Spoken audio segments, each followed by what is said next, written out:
เฮาเอาไซส์มัดนี่ก็คือไซส์หวายหรือว่าเฮาจะไซส์เป็นเนาะ3พี่น้องเขาจะปลุกช่วยกันโอ้ยดังนี้ละมิดเลยพี่น้อง ไปเบิดเลยจะได้ อย่าบัดบาน เอาใจ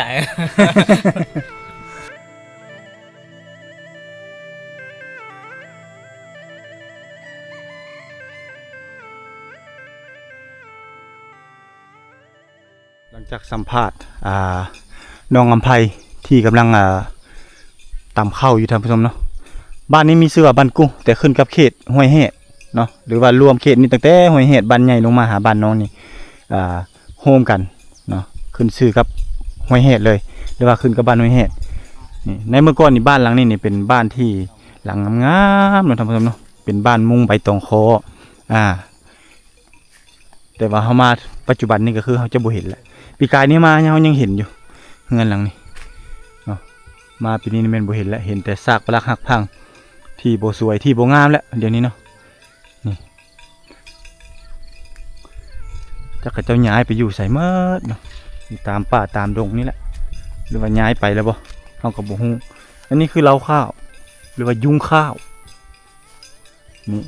เอกลักษณ์ของแถวนี้มันใกล้กับภูกับผาทั้งภูทั้งผานี่จะมีใบตองคอหลายใบมะคอที่เขาจะเอามากมันมาบ่ายเข้านี่เขาจะมานึ่งแล้วมาบ่ายเข้าแล้วเอามาเฮ็ดหลังคาไม้นี่ก็เอาไม้พุงไม้พางไม้แก่นรอดเอามาเฮ็ดเสาเนาะโอ้เฮ็ดหลายๆชั้นนี่ก็งามๆเนาะป้องกันแดดป้องกันฝนได้ดีนี่2หลังพุ่นเด้นี่เราเข้าอันนึงเขาเจ้าจะเฮ็ดในฤดูกาลแต่ละปีนะแต่ละปีเขาจะเฮ็ดเล้าเข้าเพื่อกักเก็บเข้าไว้เมื่อเวลาเขาจะไปหูดอยู่ภูอยู่ผาเขาจังซั่นแล้วเขาเจ้าก็จะเอามาใส่เล้านี่เนาะนี่เด้ถ้าอย่างเล้านี่ก็กุมประมาณ5ปี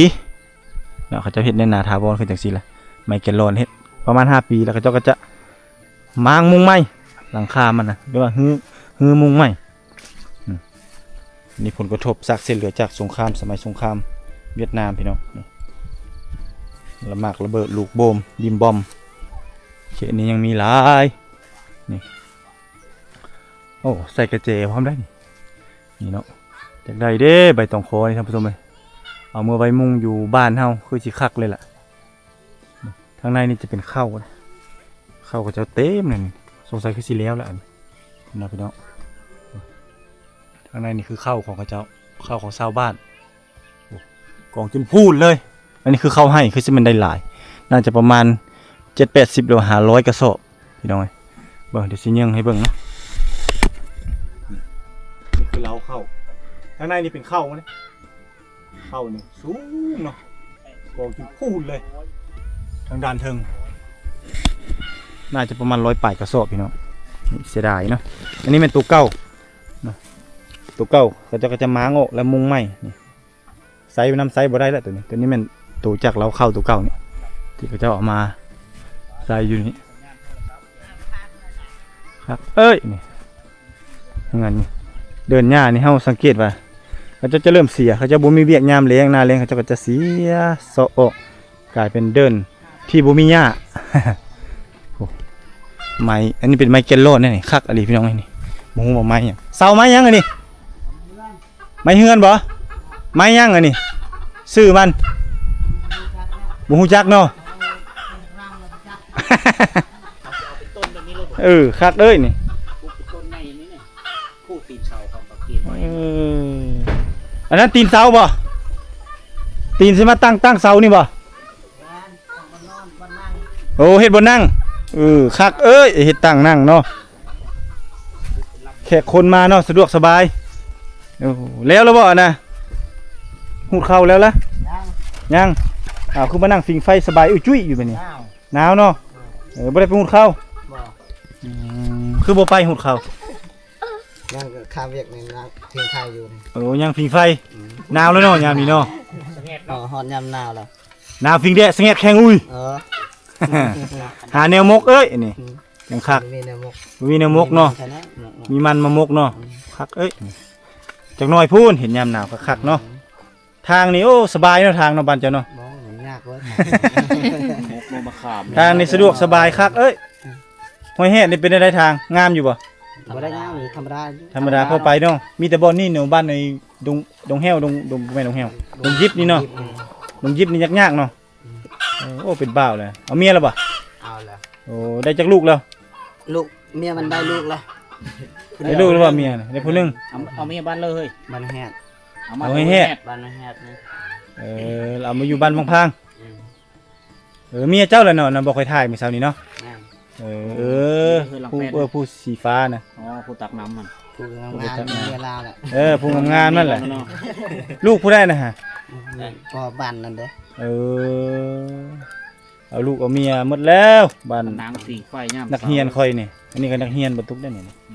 ตอนนั้นยังน้อยๆตอนนี้ใหญ่แล้วเป็นบ้าวแล้วได้ลูกแล้วเด้เมียเพิ่นก็ได้มาลินบ่ มาลิ้น ไปดำปลาบ่ บ่ ทางมาลินซื่อ พักผ่อนนี่เนาะ พักผ่อนบ่ได้ไปใส่หู พูด แล้ว ยังบ่ทัน พูดแล้วเมื่อยจะเช้าก่อน เมื่อย พักผ่อนก่อนเนาะไปหาดำปลาเอ้ยนั่นนี่ซิ แดดก่อน น้ำยังบ่ แดดๆนี่คักเลยเนาะ น้ำบ่ใสบ่น้ำขุ่นไปหากินทางใดมันเกาะ น้ำเกาะนี่ขึ้น อืม ลงพาพุ่น พอได้กินอยู่เนาะ พอได้กิน ปลาเนาะคันห้วยแห่ได้ไปหาใช่ห้วยแห่ เจอกูหาโอ้ยอย่าพิกอะ ห้วยแห่มาพี่แล้วบ่แม่นไปห้วยเลิกคนละเปิ้น ผูกก็ไปผูกก็ไปไป เมื่อยเนาะทาง มันทางมันยาก ทางยากเลยเดี๋ยวนี้เนาะ โอ้ยมันเปรี้ยน้ำแพทย์นะว่า เอา ไปไป อ่ะขอบใจโอ้ ได้ไม่เปรี้ยได้ไม่เปรี้ย อลีกนี่ปอปืดลึเนาะอลีกนี่เนาะโอ้ปักใหญ่นอนเลขอยู่พี่น้อง ไม่เปรี้ย ถือผ้าไปจักนี่ยังบ่ทันเกิดลูกบ่นี่ แม่ต่อแม่เลิก ยัง ยังเนาะโอ้ยามหนาวนี่จังน้อยนี่เกี่ยวฮูดเข้าแล้วนี่ได้แล้วลูกนี่หมูนี่เนาะเขาขายตัวเท่าไดอยู่พี่หมูน้อยนี่โอ้2-3 ล้านได้งัวน้อยตัวหนึงบ้านเฮา บ่หมูตัวน้อยเด้ มันน้อยเชียร์เช่น ตัวนี้น่ะ3 ล้าน 2-3 ล้านเนาะแม่นความเพิ่นเอ้ยนี่ซ้ำนี่แม่นแท้ได้ประมาณงัวน้อยตัวหนึงเนาะแต่ถ้าลูกมันประมาณ 4-5 แสน 3 แสน 4 แสน 5 แสนประมาณนี้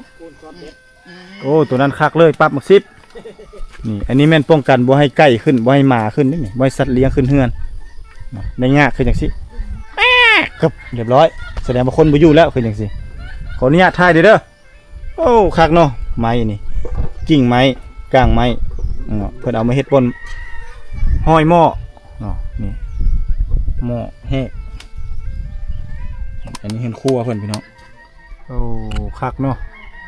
นี่กระตุกน้ำมีหัวข่าอีกนี่เครื่องของเข้าของเครื่องใช้เต็มเนาะเครื่องจักรของสาย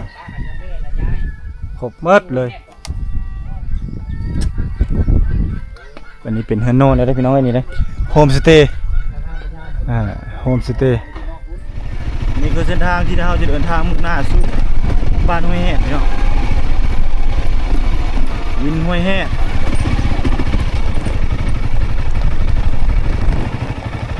เป็นทางที่จะหอดหมู่บ้านโหด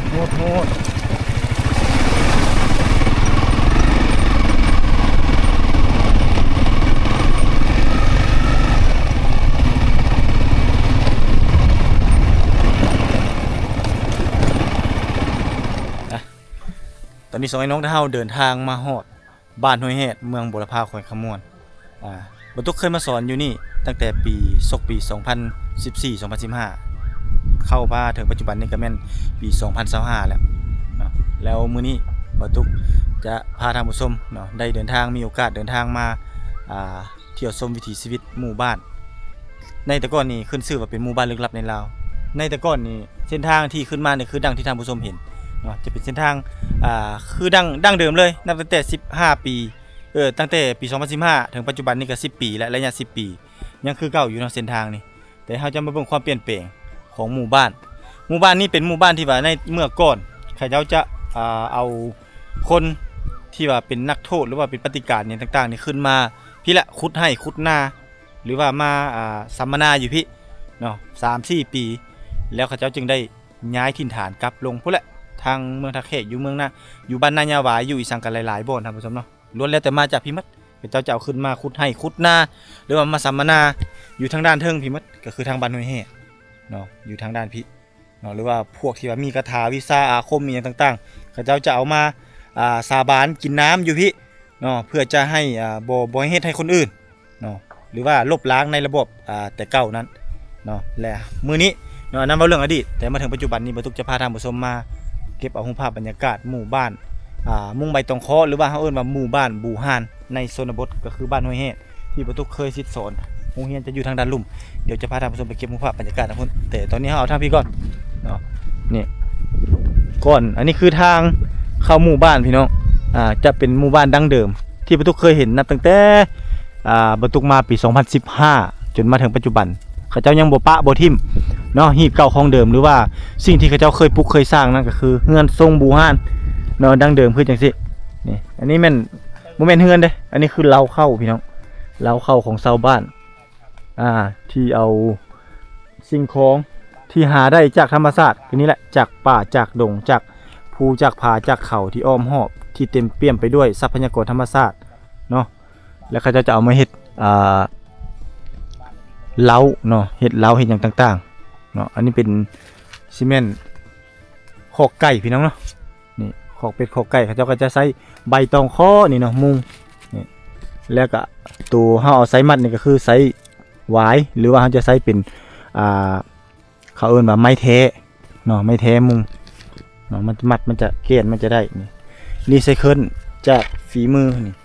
ความเก่าแก่ก็คือเบิ่งขี้เก็ดขี้ไก่นี่ก็ฮู้เนาะขี้เป็ดขี้ไก่เต็มเลยอันนี้มันคกแต่ว่าบ่ได้นำไซละเนื่องจากมันเป็น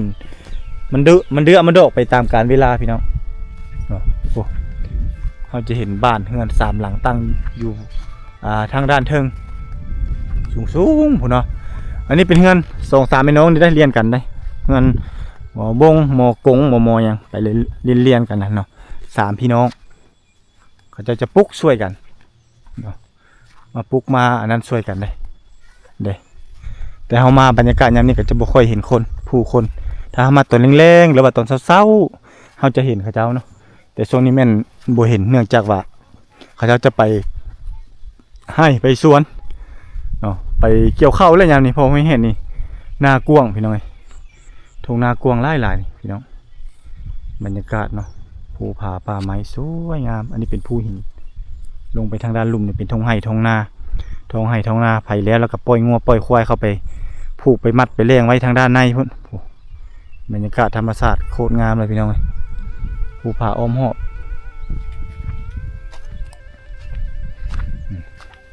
อันนี้ซื้อบ้านห้วยแห่มีป้ายเฮือนข้างนี้เด้เดี๋ยวจะเอาบรรยากาศทางพี่มาฝากมาตอนพี่น้อง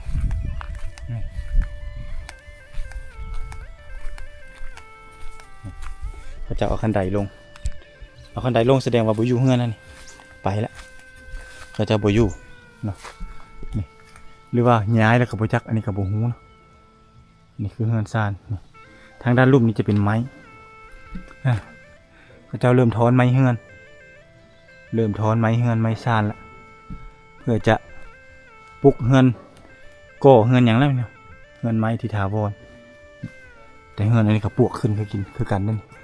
ปวกเริ่มขึ้นกินไม้กินตอกเลยพี่น้องหลายฟ้าลาปีเนาะเดี๋ยวทรงเฮือนกับเจ้านี่คักมุงฝากระแตะก็งามๆเนาะอันนี้ป้ายซื้อเฮือนนี่มีป้ายเฮือนเด้บ้านห้วยแห่หน่วย2เฮือนเลขที่026เมืองบุรพาแขวงคำม่วนพี่น้องนี่ขึ้นป้ายเรียบร้อยคักเนาะนี่เครื่องทางเทิงนี่มุงสังกะสีแล้วทางด้านลุ่มนี้ยังเป็นมุงใบตองคออยู่เนาะเอาเนี่ยไปก็จะเห็นวิวธรรมชาติสวยงามพี่น้องนี่ครับธรรมชาติดังเขาเอิ้นว่าสวรรค์ปั้นแป้งสวรรค์เนรมิตธรรมชาติที่สวยๆงามๆให้ผู้คนนี่มาอยู่นี่เนาะครับเนาะ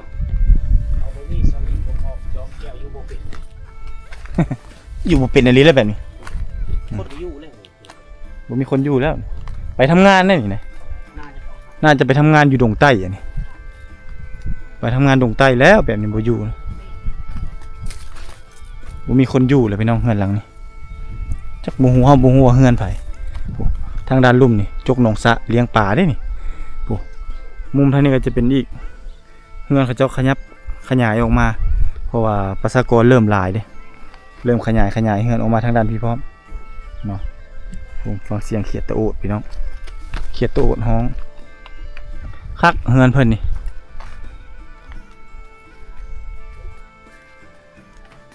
บ่มีคนอยู่แล้วเฮือนหลังนี้เนาะ6เฮือปวกก็ขึ้นเฮือนขึ้นซานเลยมีปลายซานได้นี่นะคือซีเมนต์บอนอ๋อขึ้นทางนี้ก็ได้นี่มีคันไดคือกันเข้าไปเฮือนครัวตัวนี้เนาะไปเฮือนครัวก็ได้หลังนี้โอ้คักเนาะอยู่เฮือนจากที่นี่มันเย็นพี่น้องเย็นคักแต่ว่าเสียแต่บ่มีคนอยู่เนาะถ้าเราไปตั้งอยู่ไอ้ในเมืองนี่โอ้เป็นโฮมสเตย์ได้เลยแต่ถ้าเฮ็ดหลังใหญ่ปานนี้เนาะคักเลยล่ะพี่น้องโอ้ทางพี่นี่กำลังไปไสนอนน่ะเนาะผมไปลิ้นแล้วพี่น้องกำลังไปลิ้น อันนี้คือซีเมนต์ถ้าจำบ่ผิดคือซีเมนต์เฮือนวงบ่เนาะเฮือนหมอวงหลังนี้เฮือนอ้ายของบัววันเนาะเฮือนอ้ายของบัววันเป็นนักเรียนบ่ตุกเองคักเอ้ยนี่สร้างมาแต่ดุนได้นี่แต่เฮามานี่ 3 ปีนี่ตอนมาปีทวิตแรกๆก็ลีนะกำลังเริ่มเลยเนาะ ไปตรงโค้ง คักเนาะ หลังนั้นมุ่งย่างหลัง หลังนั้นมุงหญ้า โมเมนต์อยู่ในตรงโค้งกับแต่มันหลายปีแล้ว มันสิเริ่มเฮ็ดเฮือนหลังพุ่นหลังตัวน้อยๆพุ่นเฮ็ดสวยกันเด้ซับฝากปีนะโอ้ยดังนี้ละมิดเลยพี่น้อง นี่ไปเบิดเลยแต่เล็กน้อยอยู่เพิ่มเนาะแต่พูดเข้า แม่น มันยากพูดไปทุ่งนามาแถวนี้มีสังเกต สุดยอด แบบน้ำมันเนาะมาแถวนี้เนาะ นี่บรรยากาศพี่น้อง อยากอยู่ในที่แหละ คือแต่ก่อนนี้เขาจะใช้เฮือนจังซี่แหละพี่น้องถ้าจะบ่มีเลื่อยบ่มีหยังต่างๆเด้เนาะนี่ปลายบ้านปลายเฮือนเนาะเดี๋ยวขออนุญาตขึ้นไปก่อนเฮือนธรรมชาติหมู่บ้านในชนบทเขาจะใช้โซลาร์เซลล์เนาะนี่ใช้แสงแดดนี่แหละพี่น้องโซลาร์เซลล์ในยามค่ำคืนก็สะดวกสบายนี่คือเฮือนของเขาเจ้ามีโซลาร์เซลล์อันนี้ทางด้านนอกเนาะนี่แม่นบ่อยู่แล้วนี่ผู้คนบ่มีคนอยู่เลยมีประตูทางเข้าทางออกปลายซานจะอยู่ทางด้านพ้นเนาะอันนี้คือเฮือนของชนเผ่าบรูชนเผ่าบรูก็สิประมาณนี้พี่น้องโอ้ลงก่อนเราบูเมืองบัวลพาความทนมาน่าจะประมาณ 4-5 ปีแต่เฮ็ดมานี่ประมาณ3 ปีแล้วตั้งอยู่เทิงภูพี่ได้เลี้ยงหมูเลี้ยงเป็ดเลี้ยงไก่ก็สะดวกสบายเนาะบัววันไปแล้วพอแรกเลยบัววันโอ้ไปลงใต้แล้วโอ้ไปหาเงินแล้วไปทั้งผัวทั้งเมียป่ะไปผู้เดียวจะโดยกับยังจะบัดบายใช่คือไปเห็นเมียเจ้าเอาเหล้าหายมาเย้าบ่โอ้มือแรงบ่ไพ่เป็นไข้ลูกเป็นไข้เยาบ่เยาสิเยาลูกผู้น้อยนี่บ่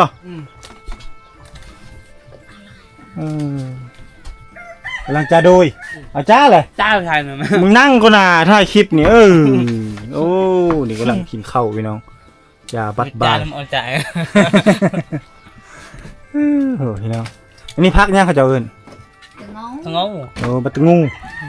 บ้านเฮาเอิ้นพักอีหยังวะพักยิงยนต์ยอดทบ ผักหัวยอน ผักหัวย้อนนั่นนี่เนาะอา เอิ้ หาน ร มื้อเปะ ผู้ไทยเอิ้นผักยอดทบ ลายทางลุ่มนี่ ภาษาลาวเดิมเขาเอิ้นผักหัวยอนเปลินลงหลุมเด้ เกี่ยวแล้วเขานะ เดี๋ยวล่ะ แล้วล่ะแล้วจะสอบ ได้30นะ 30 ศอกอิ่มนะ อิ่มแล้ว โอ้เอาข้าวโพดด้วยเนาะไม่ได้ซื้อกับติ๊บเลย โอ้ในนั้นรู้ได้ อืม ปรับมาชิปรู้ได้ เออ คือสิเย็นเนาะนอนกลางคืนเนาะเงินเจ้านี่ เย็น เย็นคักเนาะอันนี้คืออาหารเนาะมีพัก เบิกได้โทรทัศน์เนาะ แล้วก็เจลแล้ว คักเฮิดเรา สำนี่ อาจจะเป็นห้องนอนอยู่ใน เบิ่งได้ ได้เนาะ ตลอดเลยเบิ่ง เมืองนางนี้ได้ อันนี้ยังใช้ได้จะบ่นี่ ใช้ได้อ่ะ อ๋ออันนี้ดอกไฟที่เขาเจ้าไตในยามกลางคืน โซลาร์เซลล์นั่นนี่เนาะ ประหยัดไฟได้รุ่นนี้เนาะ ประหยัดคักเอ้ยนี่ คักเอ้ยนี่ อันนี้เงินครัวอยู่เทิงนี่เลยโคกบ่นี่โคกเดียวอยู่เทิงพี่เลยเนาะโคกเนาะโคกไม้นะเขาจะเฮ็ดได้โคกไม้โคกดินไฟนี่ก็ดังตลอดเลยได้ไฟนี่เลยติดต่อไฟอยู่เทิงเฮือนอันนี้หมกเพชรพี่น้องตากหมกเพชรผักตากอย่างอยู่เทิงเฮือนเลยนี่อันนี้คือเครื่องปลูกของฝั่งของพระเจ้ามักสลีนี่ไว้ไปปลูกปีหน้าเนาะนี่เนาะนี่หลังคาพี่น้องนี่บ่อนี่จะทนทานนี่มันจะแน่นเลยแหละมอดบ่กินเลยบ่อนี่เพราะว่าควันไฟนี่เด้ควันไฟขึ้นไปนี่ออกมาทางนี้จะเป็นซานไปซานเย็นคักแท้นี่โอ้แนวไปเห็นเฮือนหลังนั้นเพราะนั่นบ่เฮือนละบัวบานเฮือนหลังนี้บ่มีคนอยู่บ่เฮือนบัวบานนี่บ่มีเลยอ้าวเข้าไปใส่มัด ไปหุดเขา เมียบอกไปหูดเข้านะเมียอยู่บ้านผัวละไปเฮ็ดเวียกอยู่ดงใต้ไปโดนแล้ว โดนแล้ว ไปหาเงินอยู่ดงใต้เนาะพี่น้องนี่อันนี้คือเหล้าไห่พี่น้องเหล้าไห่ไก่ตู่เอี้ยงอันนี้ไก่เอี้ยงทุงไปซื้อเอาตึกเอาเข้ามื้อแรกเพิ่นสิเกียมยาวลูกเพิ่นบ่สบายพี่น้องนี่เขาเจ้ายังบ่ปะได้ฮีดเก่าของเดิมนั่นก็คือเหล้าไห่น้องห้วยแฮดนี่ต้มตำรับเลยต้มตำรับของเหล้าไห่เหล้าไห่แซ่บเหล้าไห่หวานเหล้าไห่ขมเหล้าไห่เค็ดก็ครบอยู่นี่เนาะอยู่ในนี้หมาเลยรสชาติของเหล้าไห่เนาะเขายังบ่ปะอันนี้คือฮีดเก่าของเดิมยังรักษาไว้คือเก่าอันนี้คือจะเป็นห้องส้วมขออนุญาตเด้อเบิ่งแน่อันนี้ห้องนอนเนาะห้องนอนพ่อแม่ตัวนี้สิประมาณนี้พี่น้องเวลาเฮาส่องออกไปนี่คักเนาะลมมันเข้าตามโป่งนี่มันเลยผู้นี้บ่สบายนะเป็นไข้บ่ได้ไปหาหมอ มอตะตัว ได้กินข้าว บ่กินข้าวเลยอะไร สิข้างไม่บ่เป๊ะ ขอบใจเด้อ เป๊ะ ลงก่อน เป๊ะ เฮ้ย สิลามไม่บ่ เอ็นบุข้างฮะ โอ้โหหลังจากที่ขึ้นไปสัมภาษณ์ชาวบ้านเพิ่นกำลังนั่งกินข้าวง่ายๆสบายพี่น้องกินผักกับเจียวแล้วก็แล้วอาหารเขาเจ้าเนาะบ่คือแถวในเมืองคือในเมืองเฮานี่กินเรือกินทิมกินข่วงอาหารก็บักดีๆเนาะแต่ทางพี่นี่โอ้ยยากอาหารสำนักก็ถือว่าสุดยอดของเขาเจ้าละบ่ได้กินลูกินหลาคือแต่เฮาเด้เนาะนี่แหละวิธีชีวิตเขาเจ้ากินเพื่ออยู่บ่ได้อยู่เพื่อกินพี่น้องเฮ็ดจังซี่แล้วมันแล้วแหละบ่อยู่เฮือนละ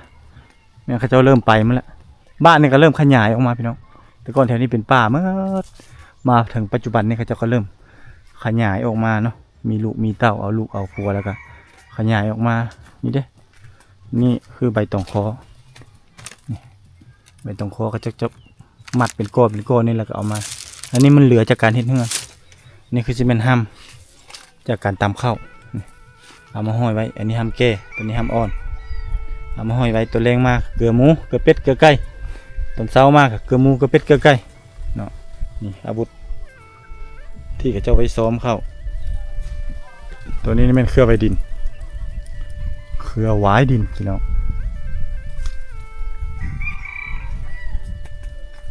มีคนเริ่มอยู่แล้วนี่เนาะไปเวียกไปงานไปให้ไปสวนมาเลยคืนนี้เขาจะแจกไฟโซลาร์เซลล์ให้ทุกหลังคาเฮือนเพราะว่าคืนนี้ยังบ่ทันมีเขาเจ้าอยากให้ย้ายหรือว่าไปอยู่บ่อนที่ว่ามันเจริญแต่เขาเจ้าบ่ไป เนาะเขาจะเอาไฟโซลาร์เซลล์เอาพี่น้องนี่มีทางโครงการมีต่างๆมาแจกไฟโซลาร์เซลล์ให้แสงสว่างในยามค่ำคืนกับชาวบ้านในชนบททางเฉพาะโดยเฉพาะทางบ้านห้วยแห่เจ้าก็บ่เมื่อเลยเนาะนี่เริ่มขยายเฮือนขยายซ่านเลยโอ้ทางผมเริ่มปลูกเฮือนหลังใหญ่หลังงามเลยได้นี่เลยไปเดี๋ยวจะพาลงไปเบิ่งแต่ก่อนนี่ที่นี่เป็นป่าหมดเลยเป็นป่าเบิดทีมนี่แต่มาถึงปัจจุบันนี้มันเริ่มขยายเป็นเฮือนเป็นซ่านเป็นเป้าหมดเลยเนาะผู้คนหลายประชากรหลายเริ่มย้ายออกมาลูกหลานก็เริ่มใหญ่เริ่มสร้างครอบครัวมีครอบครัวก็ต้องได้ทำมาหากินเด้แต่ก่อนนี่เฮ็ดสวนอยู่เทิงภูนี่ตอกปัจจุบันนี่เป็นปลูกเฮือนปลูกซ่านหมดแล้วเขตนี้เนาะเอาลูกเอาหลานเลยทางนั้นนี่อันนี้คือโรงเรียนพี่น้องโรงเรียนที่ประตูเคยมาซิดมาสอนไก่ขันน้ำสุกนี่โรงเรียนปฐมสมบูรณ์นี่คือโรงเรียนปฐมสมบูรณ์พี่น้องห้วยแห่นี่นะโรงเรียนจะอยู่ทางหลังลมอันนี้เป็นโรงเรียนปฐมมีป .1 ถึงป .5 อยู่ห่มนี่แหละมันย้าย2 เทื่อ 3 เทื่อย้ายเลยพี่น้องโรงเรียนนี่บรรทุกสอนแต่ก่อนเป็นโรงเรียนมัธยมเนาะแต่นี่กลายเป็นโรงเรียนประถมนี่ก็จะอาศัยห่มไห้นี่แหละนี่ห่มไห้นี่เป็นบอนพักเศร้าของครูอาจารย์หรือว่านักเรียนต่างๆเนาะเจ้าอนามัยสะอาดสะอ้างดีมีโรงเรียนหลังนั้นมีห้องควบเนาะป .1 ป .2 แล้วก็ป .3 ป .4 ป .5 ที่มีทุ่งลาวแกว่งไกวสะบัดไปมาอันนั้นเป็นโรงเรียนที่ประตูเคยมาซิดมาสอนอยู่นี่5 ปี10 ปีขึ้นหลังเคยมาซิดสอนนี่นับตั้งแต่ปี2014-15พี่น้อง2015แล้วก็ปีนี้ก็ปี2025แล้วเคยสอน26แล้ว10 ปีกว่าแล้วที่ประตูเคยมาซิดสอนอยู่นี่โรงเรียนที่มีธรรมศาสตร์ที่สวยงามตอนเช้ามานี่คือประตูสอนนักเรียนนี่จะมีลิงในลงมาลิงลงมาประมาณเป็นฝูงเลยมันลงมากินหมากไม้กินหมากเตาะอย่างต่างๆแต่เดี๋ยวนี้บ่เห็นละแต่ก่อนมันลงมาตลอดทั้งลิงทั้งโค้งตัวนี้เป็นโรงเรียนหลังใหม่นี่แต่ก่อนประตูก็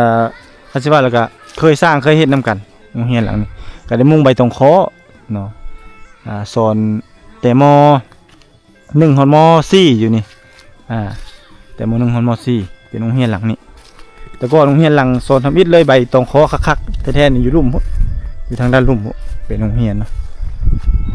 โอ้สังกะสีลมพัดได้เนี่ยลมพัดมันละปืดมันละฮือมันไปหมดเลย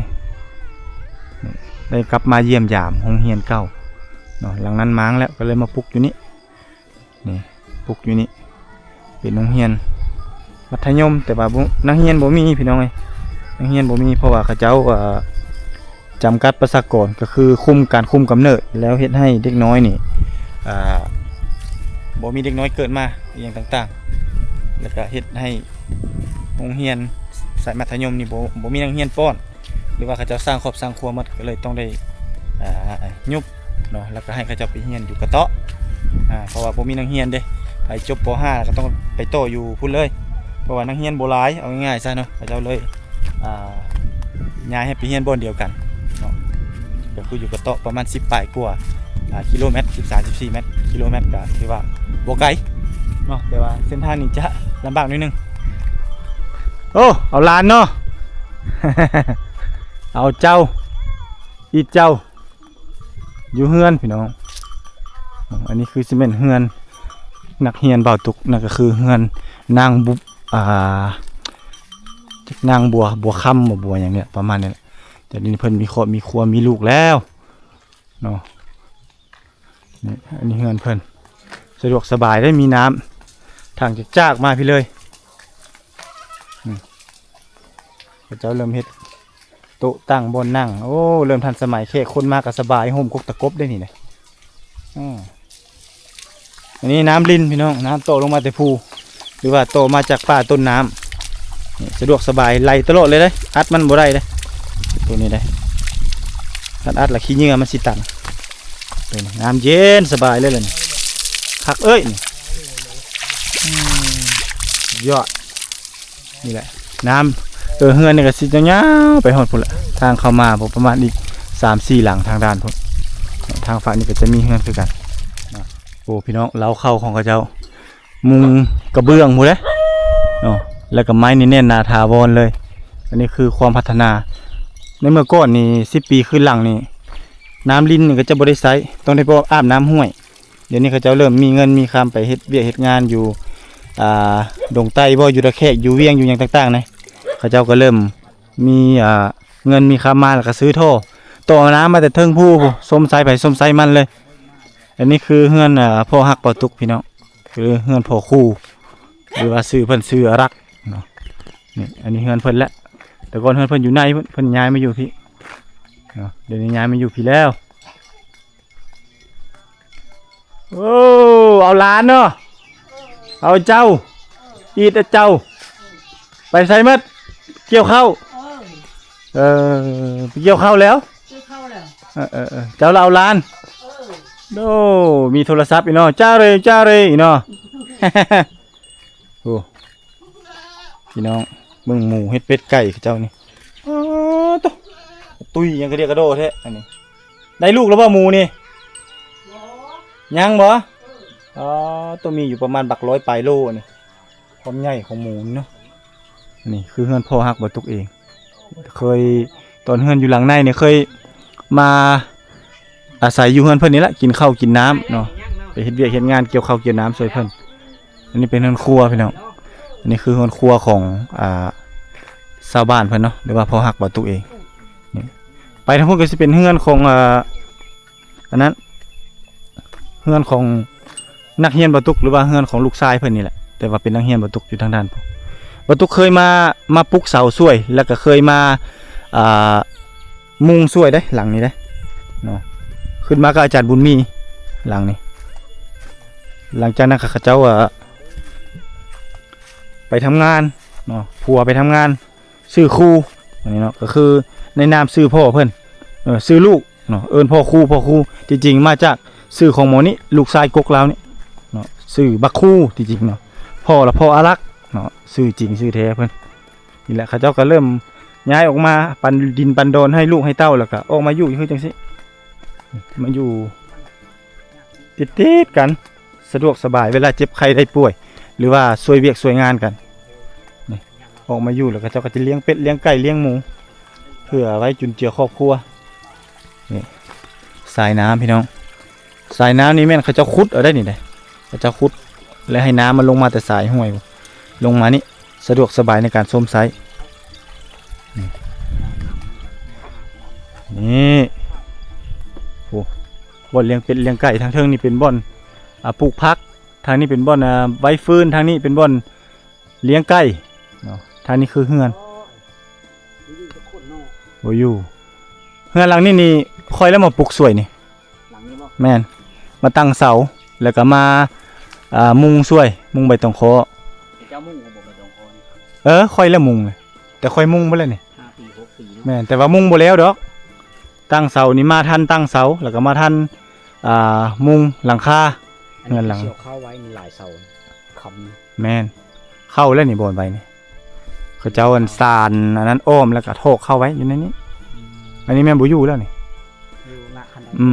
เอาเมียปุ๊บสร้างเฮือนหลังนี้ปั๊บแล้วก็ไปทำงานอยู่ดงใต้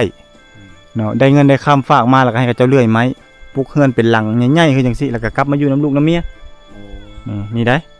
ผู้นี่ได้เป็นนักเรียนเด้เป็นนักเรียนเป็นนักเรียนค่อยแม่นเงินหลังเก่าอยู่นี่แต่ก่อนตัวนี้เดียวแล้วก็เอามีแล้วมันอยู่นี่แม่นแล้วปูไปทำงานหัวไปทำงานเงินอยู่ดงใต้อยู่บ่อคือฝากเงินมาแล้วก็ทนไม้เฮือนได้สำใดเอาสำนั้นแล้วก็ได้เฮือนหลังใหญ่สำนี้เพื่อไปหาเงินหาคำได้พี่น้อง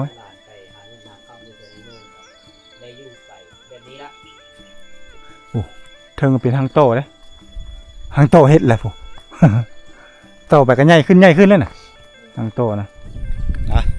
อันนี้คือรูปภาพบรรยากาศนับตั้งแต่ต้นจนจบที่เดินทางเข้ามาบ้านห้วยแฮดอยู่ในโซนทางเข้าหมู่บ้านก็คือทางเหนือเนาะทางเหนือของบ้านทางใต้จะอยู่ทางพุ่นหรือว่าบ้านใหญ่อันนี้เป็นคุ้มบ้านน้อยในระหว่างประมาณ10 ปีขึ้นมานี่ก็มีการพัฒนาเขาเจ้าเริ่มขยายเนาะขยายออกมาอยู่ทางด้านพี่จะมีเฮือนปุ๊กอยู่ทั้งสองฝากทางเราจะได้บรรยากาศเวลาเราตั้งแต่เข้าไปแต่ทางเข้าหมู่บ้านพี่เราจะเจอกับหมู่บ้านบูฮานดั้งเดิมมุงใบตองเคาะ แล้วก็วิถีชีวิตของเขาเจ้าในทางนี้เนาะที่ว่าเลี้ยงหมูเลี้ยงเป็ดเลี้ยงไก่บรรยากาศยามนี้เฮามาเฮาจะบ่ค่อยเห็นเขาเจ้าเนื่องจากว่าเขาเจ้าไปให้ไปสวนเนาะหรือว่าเก็บเกี่ยวผลผลิตผลปลูกและสิ่งที่เขาเจ้าขยายออกมานี่ก็แสดงถึงความเจริญเนาะเลี้ยงหมูเลี้ยงเป็ดและไก่แสดงถึงความดุความมั่นเนาะแล้วก็มีความสะดวกสบายก็คือจะโตแท่งน้ำโตสายยางลงมาแต่เทิงภูปูสูงๆพูสะดวกสบายน้ำก็บ่ต้องได้ไปอาบน้ำห้วยคือบ่ตุกในสมัยแต่ก่อนบ่ตุกในสมัยแต่ก่อนต้องได้ไปอาบน้ำห้วยสายห้วยกอกพุ่นแหละเนาะอยู่ทางด้านเทิงย่างผ่าทุ่งนาลงไปแต่มาถึงปัจจุบันเนี่ยเขาเจ้าเริ่มสะดวกสบายมีน้ำไหลตลอดเลยเนาะตลอดทั้งปีเลยทั้งแล้งทั้งฝนเนาะพอได้สมใสน้ำก็สะอาดไหลมาตั้งแต่ป่าต้นน้ำหรือว่ายอดภูยอดห้วยพุ่นแหละที่ว่าสะอาดสะดวกสบายเนาะแต่ว่าวิถีชีวิตของเขาเจ้าก็ยังบ่ทันเปลี่ยนแปลงไปเท่าที่ควรก็ยังตำข้าวอยู่ตักน้ำตำข้าวคือเก่านั่นแหละท่านผู้ชมเนาะตอนนี้เวลาประมาณ 10 โมงประตูกลับไปสิยังบ่ทันกินข้าวเถื่อก็ถือว่าเผาผ่านพลังงานไปหลายเดี๋ยวจังใดเราก็สิได้พูดละ